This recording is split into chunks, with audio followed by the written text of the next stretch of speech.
Hi മക്കളെ, 5ാം ക്ലാസ്സിലെ എല്ലാ മക്കൾക്കും പുതിയൊരു വീഡിയോയിലേക്ക് സ്വാഗതം. 5ാം ക്ലാസ്സിലെ കേരള പാഠാവലി അഥവാ മലയാളത്തിലെ പാർട്ട് 2 ടെക്സ്റ്റ് ബുക്കിലെ 4ാമത്തെ യൂണിറ്റാണ് ഇന്ന് നമ്മൾ നോക്കാൻ വേണ്ടി പോകുന്നത്. അപ്പോൾ 4ാമത്തെ യൂണിറ്റിൻ്റെ ഫസ്റ്റ് എന്തൊക്കെ ആക്ടിവിറ്റി ആണുള്ളത്, അതുപോലെ തന്നെ അതിലെ 1ാമത്തെ പാഠഭാഗമായിട്ടുള്ള മഴ ചാറുമ്പോൾ എന്നുള്ള പാഠഭാഗവും അതിലെ മുഴുവൻ പ്രവർത്തനങ്ങളും നമ്മൾ നോക്കുന്നുണ്ട്. അപ്പോൾ നമുക്ക് നേരെ വീഡിയോയിലേക്ക് കിടക്കാം. 4ാമത്തെ യൂണിറ്റ് കുടയോളം ഭൂമി എന്നുള്ളതാണ് അല്ലേ. കുടയോളം ഭൂമി, ഇവിടെ എന്താണ്, നല്ലൊരു ചിത്രവും കൂടെ തന്നിട്ടുണ്ട് അല്ലേ. ഭൂമിയിലെ ഒരുപാട് കാഴ്ചകൾ നമുക്ക് സമ്മാനിക്കുന്ന ഒരു ചിത്രമാണ് തന്നിട്ടുള്ളത്. ഇവിടെ ഭൂമി, കാറ്റിനുണ്ട് ഇലയുടെയും കിളിയുടെയും മണം, പാറക്കെട്ടിലൂടെ കുത്തിയൊലിക്കുമ്പോൾ പുഴ ഒരു ഗായകനാവുന്നു. ഇപ്പോൾ മഴയും പുഴയും കാറ്റും കിളിയുമെല്ലാം ഒന്നിച്ച് തുഴയുന്നുണ്ട്. ഇനി അവർ തനിച്ചാവുമോ എന്ന ചോദ്യത്തിലാണ് കവിത അവസാനിക്കുന്നത്. ഇങ്ങനെ പറയാൻ കാരണമെന്താവും, ചർച്ച ചെയ്യൂ എന്നാണ് പറഞ്ഞിട്ടുള്ളത്. അപ്പോൾ ഇവിടെ എന്താണ്, പ്രകൃതിയിലുണ്ടാവുന്ന കാറ്റുണ്ട്, ഇലയുണ്ട്, കിളിയുണ്ട്, അതിൻ്റെ എല്ലാ മണങ്ങളൊക്കെ നിറഞ്ഞു നിൽക്കുന്നുണ്ടെന്ന് പറയുന്നു അല്ലേ. അതുപോലെ തന്നെ പാറക്കെട്ടിലൂടെ വെള്ളം കുത്തിയൊലിക്കുമ്പോൾ പുഴ എന്ന് പറയുന്നത് ഒരു ഗായകനെ പോലെ ഇങ്ങനെ ശബ്ദമുണ്ടാക്കിയിട്ട് പോകുന്നുണ്ട്.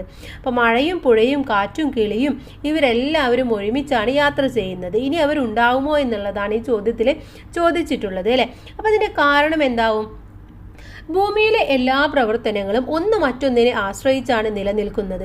കാറ്റിന് ഇലയുടെയും കിളിയുടെയും മണമുണ്ട്. പാറക്കെട്ടിലൂടെ ഒഴുകുമ്പോൾ പുഴ ഗായകനാവുന്നു. മഴയും പുഴയും കാറ്റും കിളിയുമെല്ലാം ഇപ്പോൾ ഒന്നിച്ച് തുഴയുന്നുണ്ട്. ഭാവിയിൽ ഇവർ തനിച്ചാകുമോ എന്ന് കവി സംശയിക്കുന്നു. മരങ്ങൾ ഇല്ലാതായാൽ ഇലകളുടെയും കിളികളുടെയും മണം കാറ്റിൽ ഇല്ലാതാകും. പാറക്കെട്ടുകൾ ഇല്ലാതായാൽ പുഴയുടെ ഗാനം നിലക്കും. മണൽ വാരൽ, കുന്നിടിക്കൽ, പാറ പൊട്ടിക്കൽ, വനനശീകരണം എന്നീ പ്രകൃതി നശീകരണ പ്രവർത്തനങ്ങൾ പരിസ്ഥിതിയുടെ താളം തെറ്റിക്കുന്നു. അതോടെ ഒന്നിച്ചു തുഴയുന്ന മഴയും പുഴയും കാറ്റും കിളിയുമെല്ലാം പിന്നീട് തനിച്ചാകാൻ സാധ്യതയുണ്ട്. പരിസ്ഥിതിയും ഭൂമിയെ നേരിടുന്ന പ്രശ്നങ്ങളാണ് കവി ഇവിടെ സൂചിപ്പിക്കുന്നത്. എല്ലാം തമ്മിലുള്ള പരസ്പര ബന്ധം ഇല്ലാതാക്കുമെന്ന ആശങ്കയാണ് കവി പങ്കുവെക്കുന്നത്. അപ്പോൾ ആ ഒരു ആശങ്ക തന്നെയാണ് ഇനി അവർ തനിച്ചാവുമോ എന്നുള്ള ചോദ്യത്തിലൂടെ നമുക്ക് കാണാൻ വേണ്ടി കഴിയുന്നത് അല്ലേ. ഇനി നമുക്കിതിലെ 1ാമത്തെ പാഠഭാഗത്തിലേക്ക് കിടക്കാം. മഴ ചാറുമ്പോൾ എന്നുള്ളതാണ്. പുഴയുടെ കൂട്ടുകാരിയായ ചാറ്റൽ മഴ എത്തിക്കഴിഞ്ഞല്ലോ. അപ്പോൾ ആ ചാറ്റൽ മഴ എന്ന് പറയുന്ന മഴയെ കുറിച്ചിട്ടുള്ള ഒരു കുഞ്ഞു കവിതയാണ് ഇവിടെ തന്നിട്ടുള്ളത്. മഴ ചാറുമ്പോൾ, ദൂരെ ദൂരെ കിഴക്കു നിന്നെത്തും വാരിതങ്ങൾ ചിതറി നീങ്ങുന്നു. വെള്ളിതൻ നേർത്ത കമ്പികൾ പോലെ മെല്ലെ മെല്ലെ മഴ പൊഴിയുന്നു. താഴെ വീഴുകയാലാകൃതി മാറും കാർമുകിലിൻ നറുങ്ങുകൾ പോലെ ചേരിളകും വയലിലെമ്പാടും ഞാറു നട്ടു നിൽക്കുന്നു പെണ്ണാളുകൾ. ചേണിനുള്ള കുളിർക്കയാലാണോ, ക്ഷീണമുള്ളത് മാറ്റുവാനാണോ, ഒത്തുചേർന്നവർ തങ്ങൾ തന്നെ ഓർമ്മക്കൊത്ത തേൻമൊഴി പാട്ടുപാടുന്നു.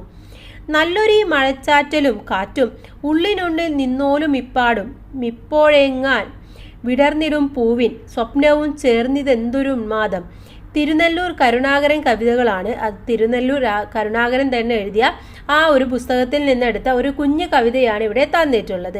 അപ്പോൾ മഴ പെയ്യുമ്പോൾ ഉണ്ടാകുന്ന പ്രധാനമായിട്ടുള്ള ദൃശ്യങ്ങളൊക്കെയാണ് ഇവിടെ കാണിച്ചിട്ടുള്ളത് അല്ലേ.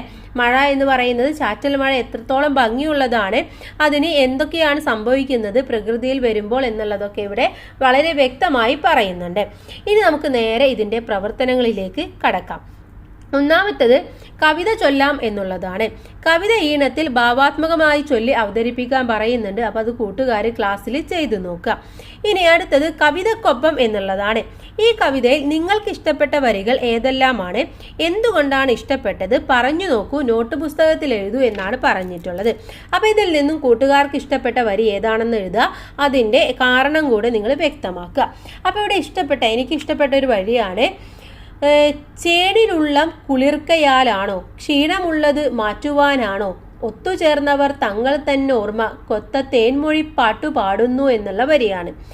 കാരണം ഈ വരികളിലെ ഭംഗി വായനക്കാരിൽ വയലിൽ പാട്ടുപാടി ഞാറു നടുന്ന ദൃശ്യം തെളിയുന്നു. മാത്രമല്ല അവരുടെ പാട്ട് ആസ്വദിക്കാനും അവരുടെ ഒത്തൊരുമയും നമുക്ക് ഈ വരികളിലൂടെ കാണാം. ചാറ്റൽ മഴയുടെ ഭംഗി നമുക്ക് കൂടുതൽ ആസ്വദിക്കാൻ ഈ വരികളിലൂടെ കഴിയുന്നുണ്ട്. അപ്പം അതുകൊണ്ടാണ് ഇഷ്ടപ്പെട്ടത്. നിങ്ങൾക്ക് ഇഷ്ടമായ വരിയും അതിൻ്റെ കാരണവും നിങ്ങൾ എഴുതുക. അടുത്ത പ്രവർത്തനം ചന്തമുള്ള ഭാഷ എന്നുള്ളതാണ്.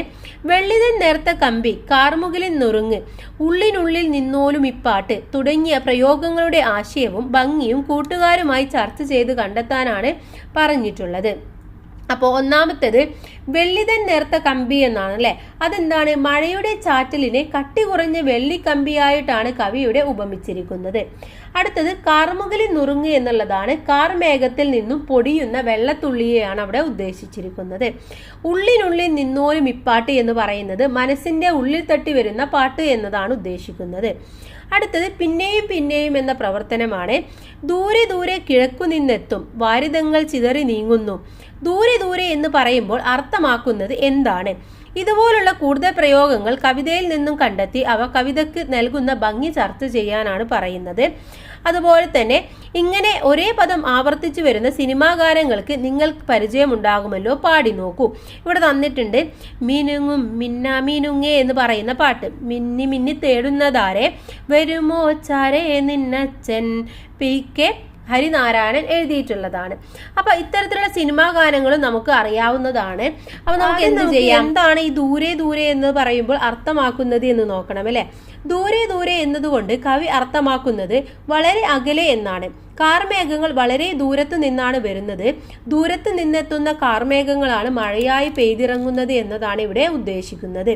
ഇനി ഇത്തരത്തിലുള്ള സിനിമാ ഗാനങ്ങൾ നമുക്ക് നോക്കാം. പിന്നെയും പിന്നെയും ആരോ കിനാവിൻ്റെ പടികടന്നെത്തുന്ന പതനീസ്വനം.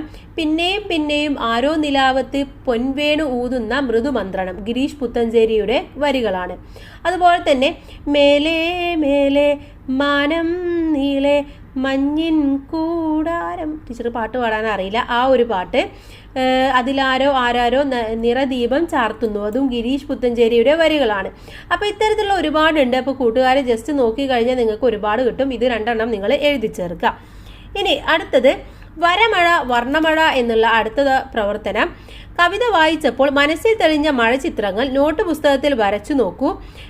വരച്ച ചിത്രങ്ങൾക്ക് കവിതയിലെ യോജിച്ച വരികളോ നിങ്ങളുടെ സ്വന്തം വാക്യങ്ങളോ അടിക്കുറിപ്പായി ചേർക്കുമല്ലോ. അതുപോലെ തന്നെ കവിതയിലെ കാഴ്ചകൾക്ക് പുറമെ മഴയെക്കുറിച്ചും വേറെയും ചിത്രങ്ങൾ വരച്ച് ക്ലാസ്സിൽ ഒരു മഴച്ചിത്ര പ്രദർശനം നടത്താനാണ് പറയുന്നത്. അപ്പോൾ മഴയുമായി ബന്ധപ്പെട്ട് നമുക്ക് ഒരുപാട് ചിത്രങ്ങൾ വരക്കാൻ വേണ്ടി സാധിക്കും അല്ലേ. അപ്പോൾ കൂട്ടുകാർ ഇഷ്ടപ്പെട്ട് അതുപോലെ ഈ ഒരു പാഠഭാഗത്ത് പറയുന്നതും നിങ്ങൾക്ക് വെച്ചുകൊണ്ട് നിങ്ങൾക്ക് എന്ത് ചെയ്യാം, ഇത്തരത്തിലുള്ളത് വരക്കാവുന്നതാണ്.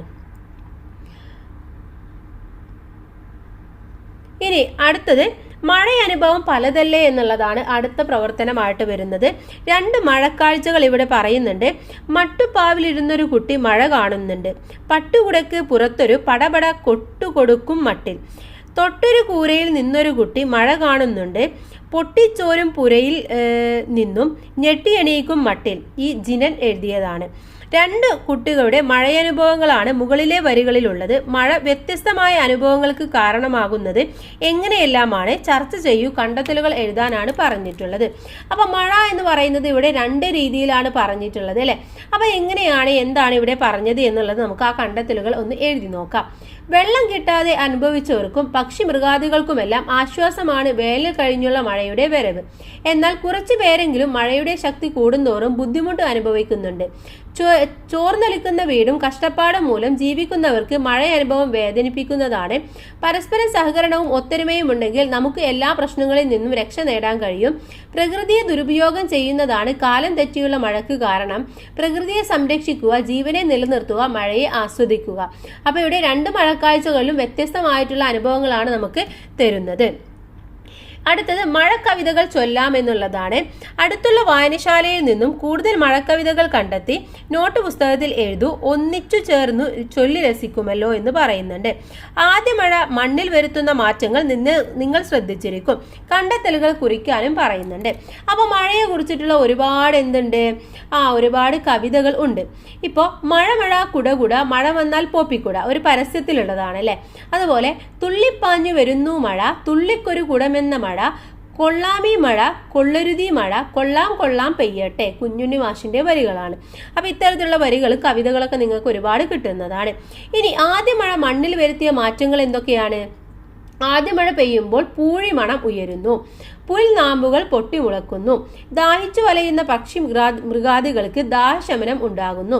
ആദ്യ മഴയിൽ കുട്ടികൾ കളിക്കുന്നു. ഇത്തരം അനുഭവങ്ങളൊക്കെ ഉണ്ടായിരിക്കും. ഇനി എന്തെങ്കിലും ഉണ്ടെങ്കിൽ നിങ്ങൾക്ക് അതും കൂടെ കൂട്ടിച്ചേർക്കാവുന്നതാണ്. ഓക്കെ, അപ്പൊ ഇതോടുകൂടി പാഠഭാഗം കഴിഞ്ഞു. അടുത്ത പാഠഭാഗം എന്ന് പറയുന്നത് ഇതാ ഒരു മായാലോകം എന്നുള്ള മണ്ണിന്റെ മായാലോകത്തേക്കാണ് നമ്മൾ സഞ്ചരിക്കാൻ വേണ്ടി പോകുന്നത്.